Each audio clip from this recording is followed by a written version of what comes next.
Hello hello everyone and welcome again to our channel. आज हम आपके लिए लेकर के आए हैं एक नया topic that is your Buddhism and Jainism, जिसमें हम कवर करेंगे आज अपने बुद्धिज़्म को और इसके पार्ट 2 में यानी कि नेक्स्ट वीडियो में हम कवर करने वाले हैं जैनिज़्म को। ये दोनों एक साथ ही पढ़े जाते हैं, कॉन्टिन्यूएशन में पढ़े जाते हैं, इसीलिए हम इनको नेक्स्ट इसके बाद हम इसे कवर करेंगे। अभी तक अगर हम देखें कि हमने क्या पढ़ लिया है तो हमने स्टोन एज पढ़ लिया है। स्टोन एज में आप सब जानते हो हमने क्या क्या पढ़ लिया है। पैलियोलिथिक के बारे में पढ़ लिया है, आपके मीजोलिथिक के बारे में पढ़ लिया है, आपके नियोलिथिक के बारे में पढ़ लिया है। और इसके बाद हमने क्या चीज़ें देख ली हैं, हमने चालकोलिथिक एज को भी देख लिया है। किसको देख लिया है? आपके चालकोलिथिक एज को। उसके बाद हमने इंडस वैली सिविलाइजेशन को भी देख लिया है, इसको भी पढ़ लिया है, हमने पूरा कवर कर लिया है। नेक्स्ट हमने वैदिक एज को भी कवर कर लिया है। इतनी चीज़ों को, या फिर आप इसे वैदिक एज कहो, अर्ली वैदिक, लेटर वैदिक, या फिर आप इसे आयरन एज भी कह सकते हो, हमने इसे कवर कर लिया है।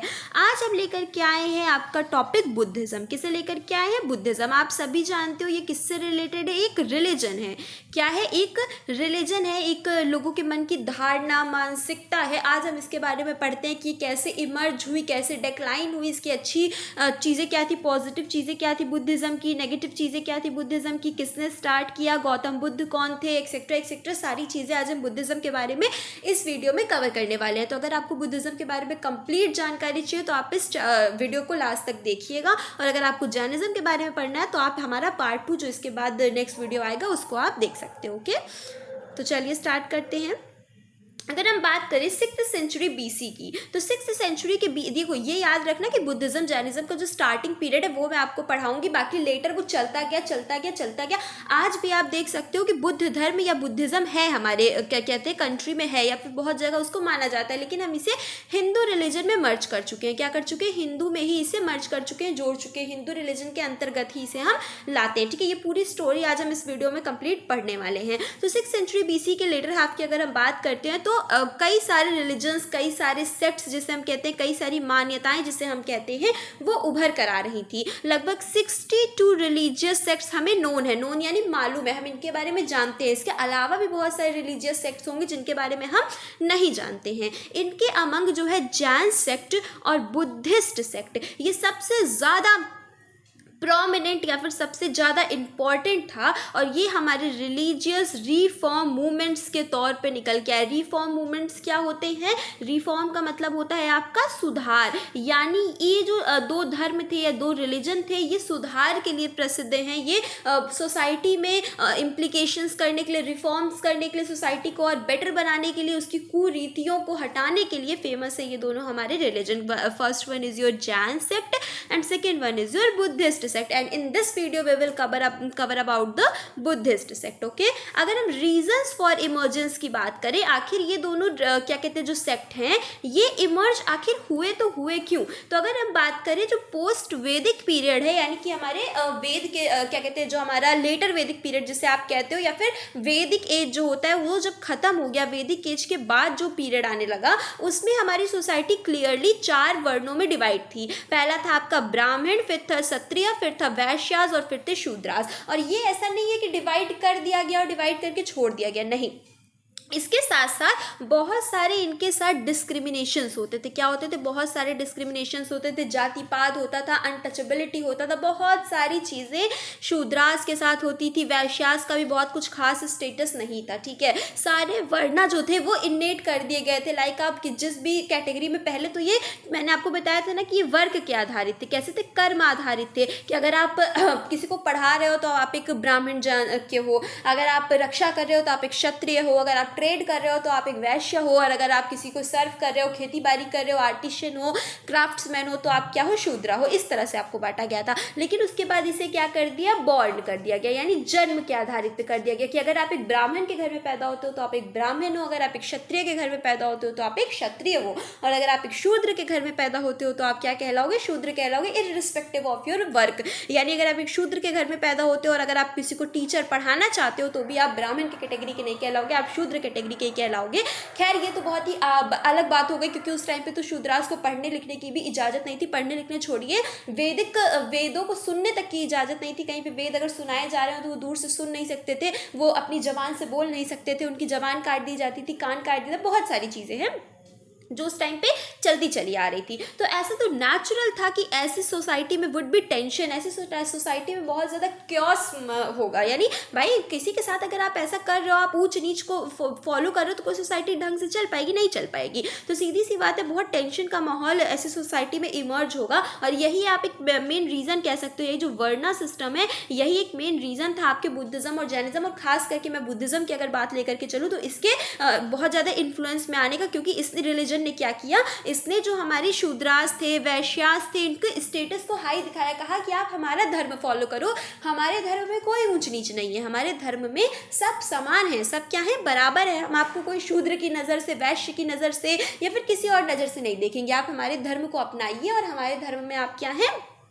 इक्वल हैं, बराबर हैं। ये जो ऋषभ देव थे ये जैनिज्म के फाउंडर थे। कौन थे? ऋषभ देव जैनिज्म के, और गौतम बुद्ध हमारे बुद्धिज्म के फॉलोवर हैं। और ये जो ऋषभ देव और गौतम बुद्ध हैं ये दोनों ही क्षत्रिय कुल से बिलोंग करते थे। किससे? क्षत्रिय कुल से बिलोंग करते थे। और इन्होंने ब्राह्मण्स को चैलेंज किया था, यानी जो सुपियोरिटी चीज़ें चल रही थी, सुपीरियर मानते थे ब्राह्मण्स अपने आप को, उसको इन लोगों ने चैलेंज किया था। अगर हम बाकी रीजन्स को देखते हैं जैनिज्म और बुद्धिज्म का, तो पहला रीज़न आप वर्ण सिस्टम आप सब जानते हो। उसके साथ साथ जो animal sacrifice, excessive animal sacrifice हो रहा था, जानवरों का बलिदान दिया जा रहा था वो, साथ ही साथ जो एग्रीकल्चर जब धीरे धीरे आ रहा है, जब एग्रीकल्चर बढ़ेगा, ट्रेड बढ़ेगा, लोग और आगे बढ़ाएंगे, पैसे का यूज़ आएगा, कॉमर्स बढ़ेगा, तो ऊंच नीच और बढ़ेगी कि नहीं? बढ़ेगी बिल्कुल। तो ये भी एक रीज़न था। साथ ही साथ सिर्फ वैश्यास जो थे वही ओनली टैक्स पेयर्स थे, यानी सिर्फ वैश्यास जो थे वही टैक्स देते थे, और उनकी सिचुएशन बहुत गिरी हुई थी सोसाइटी में। तो वो क्या चाहते थे, भाई कि हम ही तो टैक्स दे रहे हैं, हमसे तुम लोग टैक्स वसूल रहे हो और हमें अच्छी सिचुएशन भी नहीं दे पा रहे हो, ये भी एक रीज़न था।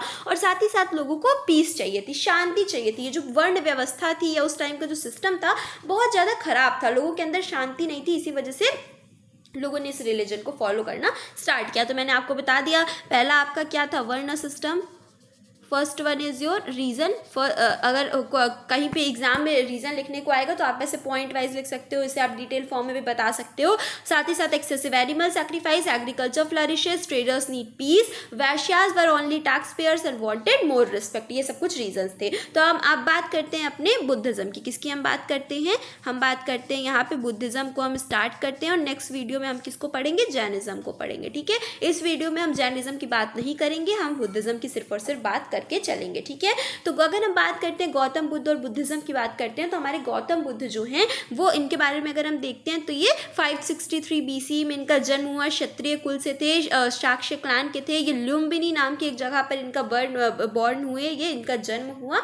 कई सारी चीज़ें हैं। ठीक है, स्टार्ट करते हैं। तो गौतम बुद्ध को कहो या फिर इनके बचपन का नाम क्या था? सिद्धार्थ था। तो गौतम बुद्ध या सिद्धार्थ कौन थे? एक महावीर, कंटेम्प्रेरी ऑफ महावीरा थे ये। और बॉर्न कब हुए थे? 563 BC इनका बर्थ माना जाता है। ये लुम्बिनी जो कि कपिल वस्तु के पास है, उसके पास इनका जन्म हुआ था, और ये क्षत्रिय कुल से बिलोंग करते थे, और शाक्य इनका क्लैन था। ठीक है, साथ ही साथ इनके जो पापा थे, फादर थे, ये क्या थे?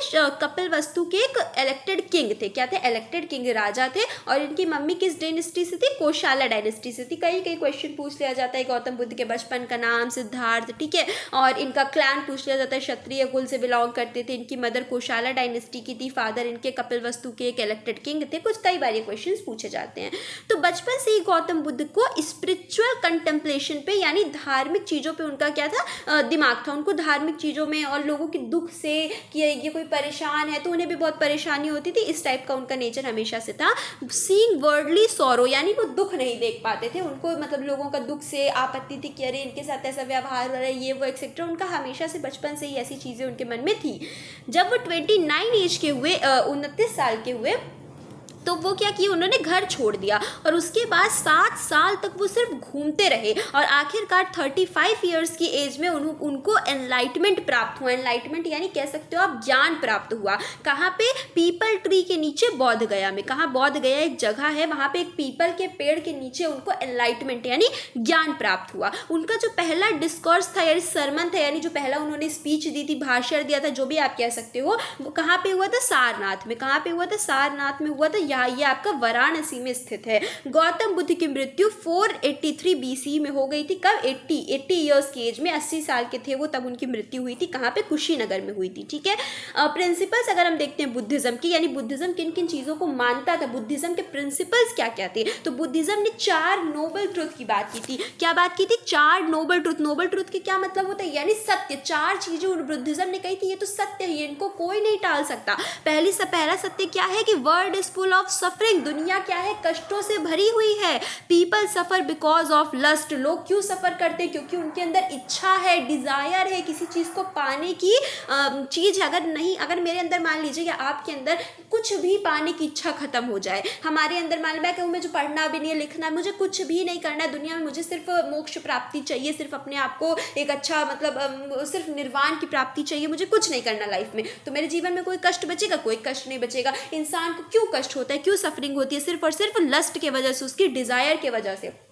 और निर्वाणा विल अटेन, ये कहते थे कि अगर आप अपने लस्ट को छोड़ दोगे, अपने डिजायर्स को छोड़ दोगे, तो आप निर्वाणा की प्राप्ति करोगे। और इन्होंने 8 फोल्ड पाथ भी दिया। इसको अभी हम आगे पढ़ते हैं कि आखिर ये 8 फोल्ड पाथ है क्या। ठीक है।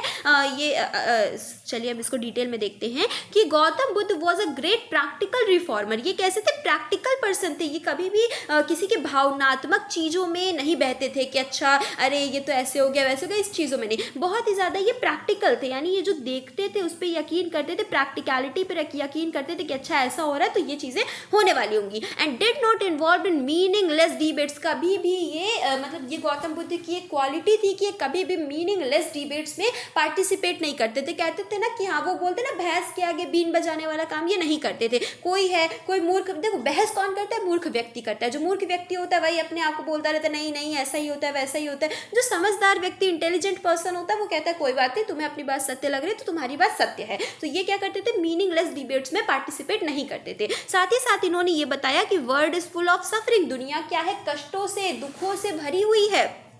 ये मैं नहीं कह रही हूँ, ये गौतम बुद्ध जी कहते थे, या बुद्ध रिलीजन कहता था। बुद्धिज्म क्या कहता था कि दुनिया तो कष्टों से भरी हुई है। और लोग क्यों कष्टों का सफर करते हैं? बिकॉज ऑफ लस्ट, उनके अंदर जो डिजायर है, लस्ट का मतलब आपकी इच्छा, जो उनके अंदर डिजायर है, बस उसके वजह से वो लोग क्या करते हैं? दुख मिलता है उन्हें। अगर लस्ट को हम अपने कब्जे में कर ले, कॉन्क्वर कर लें, अगर हम अपनी इच्छाओं को मार दें, रोक दें, तो हमें निर्वाणा की प्राप्ति हो जाएगी। क्या मिल जाएगा? निर्वाणा मिल जाएगा, जिसका मतलब होता है freedom from cycle of death and birth. Nirvana का मतलब इन्होंने क्या कहा कि हम मौत और पैदा होने और मौत की जो बीच की साइकिल है, इससे मुक्त हो जाएंगे। इससे क्या हो जाएंगे? हम मुक्त हो जाएंगे। गौतम बुद्ध ने 8 फोल्ड पाथ दिया। 8 फोल्ड पाथ क्या होता है? गौतम बुद्ध ने कहा कि ये 8 चीजें जो मैं बता रहा हूँ, ये 8 चीजें आप फॉलो करिए। किसके लिए फॉलो करिए? ताकि आपको निर्वाणा, एक गुड जीवन, एक मतलब मोक्ष की प्राप्ति हो। क्या क्या इन्होंने 8 चीजें बताई कि हमेशा राइट व्यू रखो, हमेशा अपनी दृष्टि सही रखो, राइट रिजॉल्व, राइट स्पीच, हमेशा सच बोलो, राइट एक्शन, आपके कर्म हमेशा सच्चे होने चाहिए, राइट लिविंग, आपकी जीविका हमेशा सच्ची होनी चाहिए, राइट एक्सरसाइज, राइट मेमोरी और राइट समाधि। ये आपके 8 फोल्ड पाथ हैं जो गौतम बुद्ध ने दिए हैं। कौन कौन से? Right view, right resolve, right speech, right action, right living, right exercise, write memory and right समाधि। ये गौतम बुद्ध बोलते हैं कि इनके 8 फोल्ड पाथ में आता है। साथ ही साथ इनकी जो टीचिंग है ये नहीं बताती, मतलब इनकी टीचिंग क्या कहती है कि one should not indulge in excessive luxury. कोई बहुत ज़्यादा एकदम लग्जरी से घिरा हुआ है, एसी, सोफा, ये वो आस पास, ऐसा भी नहीं होना चाहिए, गौतम बुद्ध कहते हैं। साथ ही साथ टू मच रेस्टोरेंट, ये भी नहीं होना चाहिए कि आपके पास बैठने को बेड भी नहीं है, आपके पास पहनने को कपड़े भी नहीं है, ये भी नहीं होना चाहिए। ये क्या बोलते हैं? मिडल पाथ को बोलते हैं, यानी बीच का रास्ता चुनो। ये कभी भी एक्सट्रीम को सपोर्ट नहीं करते। एक्सट्रीम को सपोर्ट करने का मतलब है कि ये कहते हैं कि अगर आपको दुनिया की चीज़ें लग्जरी चाहिए तो ऐसा भी नहीं है कि आप एकदम खूब लग्जरी ले लो, घूम रहे हो, फिर रहे हो, खा रहे हो, पी रहे हो, ये नहीं होना चाहिए। और ऐसा भी नहीं है कि आप कुछ भी नहीं कर रहे हो, आपके पास पहनने को कपड़े नहीं है, खाने को 2 रोटी नहीं है, इसके ये खिलाफ थे। ये कहते थे हमें हमेशा मिडिल वे यानी मॉडेस्टी के साथ रहना चाहिए। इनके साथ एक कहानी हुई थी इन्होंने भी एक्सट्रीम रास्ता चुना। पहले इन्होंने क्या किया, एक्सट्रीम रास्ता चुना। ये मैं आपको बता देती हूँ कि ये जब अपना देख रहे थे, जब ये निर्वाण की ज्ञान की प्राप्ति करने में लगे थे, तो इन्होंने भी एक्सट्रीम रास्ता चुना। इन्होंने खाना पीना सब कुछ क्या कर दिया, एकदम त्याग दिया। ये कुछ भी नहीं खाते थे, बहुत थोड़ा सा लिटिल अमाउंट लेकर के ये क्या रहते थे, जिंदा रहते थे। ठीक है, तो ये बहुत पतले दुबले एकदम से बहुत हो गए थे, बहुत इनका शरीर कमज़ोर हो गया था, बहुत चीज़ें इनके साथ हो गई थी। तो ये एक दिन ऐसे बैठे हुए थे, इन्होंने एक दो लोगों को सुना। दो लोग वहाँ पे आए जो कि म्यूजिकल इंस्ट्रूमेंट्स को प्ले कर रहे थे, म्यूजिकल इंस्ट्रूमेंट्स को बजा रहे थे। तो उन्होंने एक दूसरे से क्या कहा कि देखो, ये जो म्यूजिकल इंस्ट्रूमेंट है, इसकी तार को अगर हम बहुत ढीली छोड़ देंगे तो भी ये हमारा इंस्ट्रूमेंट नहीं बजेगा, और अगर इसकी तार को हम बहुत कस लेंगे, बहुत मजबूती से पकड़ लेंगे, तो भी हमारा ये इंस्ट्रूमेंट नहीं बजेगा। इसका मतलब है कि हमें इसको एक सही दिशा में एक सही वॉल्यूम देना चाहिए, तब जाके हमारा म्यूजिकल इंस्ट्रूमेंट में आवाज़ अच्छी आएगी। तो इससे उन्हें ये बात पता चली, इससे उन्होंने इस चीज़ को सीखा कि हम कभी भी एक्सट्रीम में नहीं जी सकते। हम अगर बहुत ज़्यादा लग्जरी को अटेन कर लेंगे तो भी हमारा जीवन बर्बाद है, अगर हम एकदम ही लग्जरी छोड़ देंगे तो भी हमारा जीवन बर्बाद है। इसीलिए हमें हमेशा मिडिल वे को अपनाना चाहिए। इन्होंने कुछ रूल्स ऑफ कंडक्ट दिए, यानी कुछ चीज़ें दी हैं। ये बोलते हैं जो हमारे फॉलोवर्स हैं उन्हें कुछ चीज़ें फॉलो करनी चाहिए, जैसे कभी भी फॉरेन वेल्थ को कलेक्ट मत करो, दूसरों की जो धन होता है उसको कभी भी खुद के पास नहीं, गैर कानूनी तरीके से या गलत तरीके से नहीं हमें जमा करना चाहिए। साथ ही साथ हमें कभी वॉयलेंस, हिंसा नहीं करनी चाहिए। हमें कभी भी ड्रग्स कंज्यूम नहीं करना चाहिए। ये ड्रग्स वगैरह कंज्यूम करने के सख्त खिलाफ थे। साथ ही साथ हमें कभी लाई, झूठ नहीं बोलना चाहिए, और हमें किसी से मिसकंडक्ट नहीं करना चाहिए। मिसकंडक्ट मतलब क्या होता है, हमें किसी से बुरी तरह से बात नहीं करनी चाहिए, कुछ भी नहीं करना चाहिए। अगर हम फीचर्स देखते हैं बुद्धिज़्म की, और ये आखिरकार स्प्रेड क्यों हुआ, बुद्धिज़्म इतना फैला क्यों, इसके अगर हम फीचर्स देखते हैं तो नंबर 1 फीचर क्या होता है कि ये गॉड और सोल पे बिलीव नहीं करते थे। डज नॉट, ये भगवान पे और आत्मा पे बिलीव नहीं करते थे। बुद्धिज्म जो है वो कभी भी किसी फिलोसॉफिकल कंट्रोवर्सी में नहीं फंसते थे, यानी ये लोग बहुत जो बड़ी बड़ी मान्यताएं हैं, चीज़ें हैं, उनके बीच में ये लोग कभी घुसते ही नहीं थे। साथ ही साथ ये वर्ण सिस्टम के विरोध करते थे, ये वर्ण सिस्टम को गलत मानते थे। इसीलिए जो लोअर वर्ण के लोग थे, जो हमारे वैश्यास थे, शूद्रास थे, वो इनके सपोर्टर बन गए। साथ ही साथ जो बुद्धिस्ट संघ के, जो बुद्धिस्ट के जो रिलीजियस मॉन्क्स वगैरह बनने का जो प्रोसीजर होता है, उसमें इन्होंने विमेंस को भी एंट्री दी। विमेंस के साथ साथ इन्होंने शूद्रास को भी एंट्री दी। तो ये भी एक बहुत इंपॉर्टेंट रीज़न था, इन्होंने शूद्रास को, विमेंस को बहुत ज़्यादा रिस्पेक्ट दिया, एंट्री दिया। डैट इज़ वाई लोग इनके सपोर्टर बने। साथ ही साथ ये हमेशा पेशेंट रहते थे और किसी भी डिफ़िकल्ट सिचुएशन में हमेशा ये काम रहते थे। साथ ही साथ इन्होंने पाली लैंग्वेज को अडॉप्ट किया। पाली लैंग्वेज वहाँ की क्या थी, लोकल लैंग्वेज। तब हमारे भारत में ये लैंग्वेज बहुत ज़्यादा कॉमनली बोली जाती थी। तो जो आप कहते हो ना कि अगर जैसे आप को किसी क्लास का मॉनिटर बना दिया जाए, अब वो क्लास जिस तरीके की, अगर वो शैतान क्लास है तो मॉनिटर को भी शैतान बनना पड़ता है, अगर वो बहुत ही शांत सुधरी क्लास है तो मॉनिटर को भी बहुत शांत सुधरा बनना पड़ता है उस क्लास को संभालने के लिए। कहते हैं जैसा देश वैसा नेता, यानी जिस तरीके का देश होगा उसी तरीके के नेता को भी बनना पड़ता है। तो इन्होंने भी हमारी पाली लैंग्वेज को लिया, यानी कि जो सब लोग बोल रहे थे इन्होंने उस लैंग्वेज को अडॉप्ट किया, ताकि प्रोपेगेशन, मतलब बुद्धिज्म क्या हो जाए और बड़ी स्तर पर फैले, लोग उसको अपनाने में सक्षम बने। बुद्धिज्म के 3 इंपॉर्टेंट पार्ट्स हैं। पहला है बुद्ध, दूसरा है संघ, और तीसरा है इसका धम्म। बुद्धिज्म जो है उसने बहुत ज़्यादा प्रोग्रेस किया। गौतम बुद्ध जब तक जीवित थे उनके जीवन काल में भी इसने बहुत प्रोग्रेस किया, और इनके जीवन के बाद भी इसने काफ़ी प्रोग्रेस किया। कई सारे राजा मगध के, कोशाला के, कौशाम्बी के, और इसमें सबसे इंपॉर्टेंट आपके कौन है, अशोका। अशोका जैसे राजा, इन्होंने बहुत ज़्यादा, ग्रेट एम्परर हमारे अशोका, इन्होंने बहुत ज़्यादा इस धर्म को प्रचार प्रसार करने में हेल्प किया। इस धर्म को बहुत ज़्यादा ये लोग मानते थे। इसका रीज़न अगर हम देख लेते हैं कि क्या, क्यों ये धर्म इतना फैला, तो सबसे पहला है कि ये गॉड और सोल पे बिलीव नहीं करता था। दूसरा है कि ये रीबर्थ पे, पुनर्जन्म के कॉन्सेप्ट पे बिलीव करता था। ये लोग हाईली पेशेंट हुआ करते थे। पेशेंट मतलब ये लोग बहुत ज़्यादा काम हुआ करते थे, धैर्यवान हुआ करते थे। ये लोग पाली लैंग्वेज का यूज़ करते थे, वो वहाँ की लोकल लैंग्वेज थी। साथ ही साथ इसको अशोका ने भी बहुत ज़्यादा सपोर्ट किया। तो अशोक अगर राजा सपोर्ट करेगा तो उसकी प्रजा भी सपोर्ट करेगी। साथ ही साथ ये लोग लोअर वर्णा को भी इजाज़त देते थे, लोअर वर्णा को भी पूरी इज्जत देते थे। ये दोनों ही, मेल और फीमेल्स, यानी मेन और वेमेन दोनों के लिए ही ये बुद्धिस्ट धर्म था, इसीलिए इसको ज़्यादा वो मिला। और साथ ही साथ ये वर्ण सिस्टम को और वैदिक रिचुअल्स को डिनाई करते थे, इसीलिए लोगों ने इसको सपोर्ट किया। भाई जब आप, जो पीड़ित होगा वो तो चाहेगा ना कि कोई ऐसा धर्म आए जो हमें भी महत्वता दे, हमें भी इंपॉर्टेंस दे। आखिरकार ऐसे हमेशा से किसी के अंडर काम करना, इस तरह से अपनी डिसरिस्पेक्ट सहना कोई भी नहीं चाहता। तो इसीलिए लोगों ने क्या कहा, बुद्धिज्म धर्म को अपनाया। अब इसकी अगर हम डेक्लाइन के कारण देखें कि आखिर ये धर्म डेक्लाइन क्यों हुआ, तो बुद्धिज़्म जो है ऑलमोस्ट डिसअपियर हो गया इंडिया से 12th सेंचुरी। अगर हम 12th सेंचुरी की बात करते हैं तो इंडिया से ये धर्म क्या हो गया, पूरी तरह से डिसअपियर हो गया। हालांकि ये बंगाल और बिहार जैसे रीजन में कुछ टाइम के लिए था, पर उसके बाद यहाँ से भी वो पूर्णतः हट गया, डिक्लाइन हो गया। बुद्धिज़्म जो था वो पहले तो मोटिवेटेड किस चीज़ों से था कि वो परिवर्तन लाएगा, रिफॉर्म करेगा, लेकिन जिस तरह से समय बीतता गया, गौतम बुद्ध की मृत्यु के बाद जो आगे और बुद्धिस्ट मॉन्क्स आए, उन्होंने गलत रास्तों का प्रयोग करना शुरू किया। उन्होंने वही जो पहले जो रिचुअल्स चलते थे उन्होंने अपनाने लगे, जो कास्ट सिस्टम चलता था वो भी करने लगे। साथ ही साथ वो मतलब इन झंझटों में ट्रैप हो गए, फंस गए, जिससे बुद्धिज़्म बाहर निकालना चाहता था। अगर बुद्धिज़्म ने कहा कि भाई मैं ये चीज़ों को नहीं मानता हूँ, और ये जो उसके बुद्धिस्ट मॉन्क्स थे वो खुद ही मानने लग गए, वो कहते थे लग्जूरियस जीवन नहीं जीना है, बुद्धिस्ट मॉन्क्स क्या करने लगे, खुद ही लग्जूरियस जीवन जीने लगे। तो भाई कोई किसी धर्म को क्यों मानेगा जब आप खुद ही अपने धर्म को नहीं पालन कर पा रहे हो। ब्राह्मण्स ने अपना धर्म रिफॉर्म करना स्टार्ट कर दिया, यानी जब एक समय बुद्धिज्म आया, जब लोगों ने एक बड़ी मात्रा में जब अपने आप को बुद्धिज्म कन्वर्ट करना स्टार्ट कर दिया, तो उस टाइम पे क्या हुआ कि जो ब्राह्मण्स थे उनको लगा अरे यार अब तो हमारे धर्म को कोई पालन नहीं करेगा, अब तो हमारी कोई इज्जत नहीं बचेगी सोसाइटी में, तो अब हम क्या करते हैं,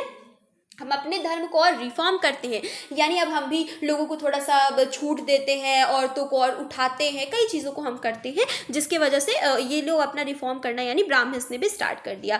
दूसरी तरफ अगर हम देखते हैं तो बुद्धिस्ट रिलीजन्स में दूसरी तरफ मतलब एक तरफ जो इनके कॉम्पिटिटर थे ब्राह्मण्स वो उठ रहे हैं, और ये जो बुद्धिस्ट हैं ये अपने डिस्ट्रैक्शंस के शिकार होते जा रहे हैं, तो सीधी सी बात है ये धर्म क्या होगा, गिरेगा। तो दे लेफ्ट पाली, इन्होंने पाली लैंग्वेज को छोड़ दिया और संस्कृत को अपना लिया।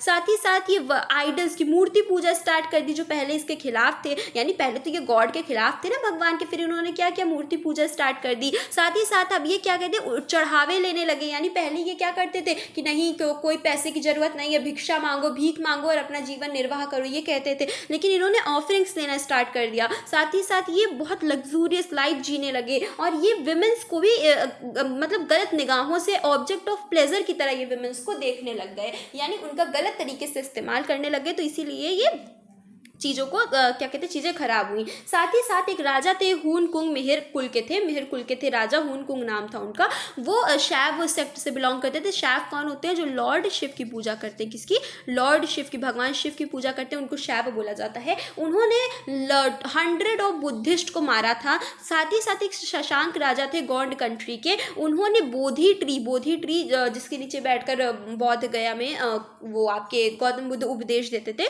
उसको क्या करवा, कटवा दिया था। हुंग सांग जो है उन्होंने लिखा कि 1600 स्तूपास और विहारास किससे रिलेटेड है, बुद्धिस्ट धर्म से। किससे, बुद्धिस्ट। आप सब में से कोई अगर इस रिलीजन को फॉलो करता होगा तो आप जानते होंगे स्तूपास और विहारास के बारे में, आपके आसपास भी बनी होंगी कई सारे विहारास वगैरह। तो वो क्या कहते थे, ह्यूंग सांग ने कहा कि इतने सारे 1600 स्तूपास और विहारास को डिस्ट्रॉय किया गया और कई सारे मॉन्क्स को किल मारा गया। साथ ही साथ जो मेडिवल पीरियड है उसके शुरुआती दौर में क्या हुआ कि जो शैव हैं और वैष्णव सेक्ट है, इनके लोग जो थे साउथ इंडिया के मेनली, इन्होंने बहुत बड़ी मात्रा में जैनिज्म और बुद्धिज्म का वो करना शुरू किया, यानी कि नहीं मानते थे इसका विरोध करना शुरू किया। अगर हम इसके सिग्निफिकेंस की या फिर इम्पैक्ट की बात करते हैं कि आखिर इसने अपना इम्पैक्ट क्या डाला, लोगों पे असर क्या डाला, ये पढ़ना भी बहुत इंपॉर्टेंट है। तो अगर हम बात करें तो हालांकि ये डिसअपियर हो गया इंडिया से, लेकिन इसके बावजूद भी इसने अपना अच्छा खासा निशान, नामो निशान भारत पे या भारत के लोगों पे छोड़ रखा है।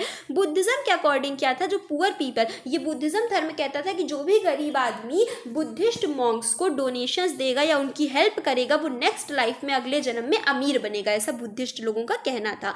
बुद्धिज्म ने डिक्लेयर किया कि wealth should not be accumulated, यानी किसी भी धन को, किसी भी वेल्थ को हमें एक्यूमुलेट नहीं करना चाहिए, स्टोर नहीं करना चाहिए। ये नहीं कि आप अपने धर्म जैसे आजकल के लोग करते हैं, भाई बैंक बैलेंस कितना बढ़ ले, तो ये बुद्धिज्म ने कहा नहीं, ऐसा नहीं होना चाहिए। और एंट्री ऑफ डेप्टर्स कौन होते हैं, जो भी कर्जदार लोग थे। डेप्टर्स मतलब आपके कर्ज कर्जदार लोगों को क्या किया, उन्होंने बुद्धिस्ट संघ में एंट्री मना करवा दी कि नहीं, इन लोगों को हम नहीं एंट्री दे सकते, जो भी किसी का कर्ज लेकर के बैठे हो ऐसे लोगों को हम एंट्री नहीं दे सकते, जिसकी वजह से हमारे मनी लेंडर्स और मर्चेंट्स को फायदा हुआ। भाई अगर किसी को बुद्ध धर्म अपनाना होगा तो वो क्या करेगा, पहले अपनी डेप्ट को क्लियर करेगा कि अपना हिसाब चुका करेगा, फिर आके इस धर्म में एंट्री लेगा। साथ ही साथ गोल ऑफ बुद्धिज्म, इसका गोल क्या था, एम क्या था, लोगों को लिबरेशन का, मोक्ष का रास्ता दिखाना। लिबरेशन मतलब क्या होता है, मोक्ष का रास्ता दिखाना इसका एम था मेनली। बुद्धिज्म ने क्या किया कि इसने सोसाइटी में विमेन्स और शूद्रास की पोजीशन को हाई किया और साथ ही साथ इसीलिए सोसाइटी में अपनी इज्जत को और ज़्यादा बढ़ाया।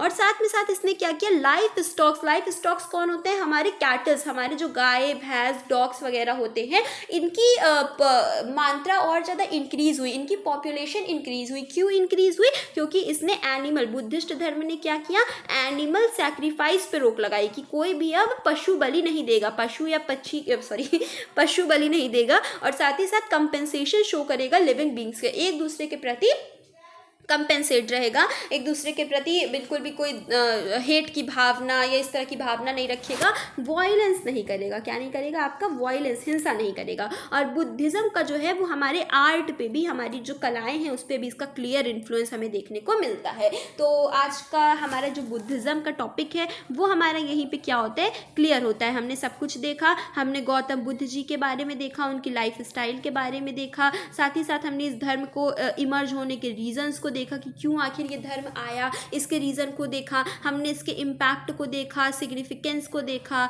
हमने इस धर्म के डिक्लाइन को देखा, कई सारी चीज़ें हमने आज बुद्धिस्ट धर्म में पढ़ी है। अगर आपको इसे और भी ज़्यादा डिटेल्ड फॉर्म में देखना है तो प्लीज़ आप कमेंट सेक्शन में बताइएगा, मैं इसका पार्ट 2 लेकर के आऊँगी जिसमें मैं इसे और भी ज़्यादा डिटेल्ड फॉर्म में आप सबके साथ कवर करूँगी। और अगर आप एक बेसिक किसी भी एग्ज़ाम की तैयारी कर रहे हो तो बिल्कुल ये इनफ है, ये कंटेंट आपके लिए बिल्कुल इनफ हो जाता है। तो thank you for watching the video and like the video and subscribe the channel.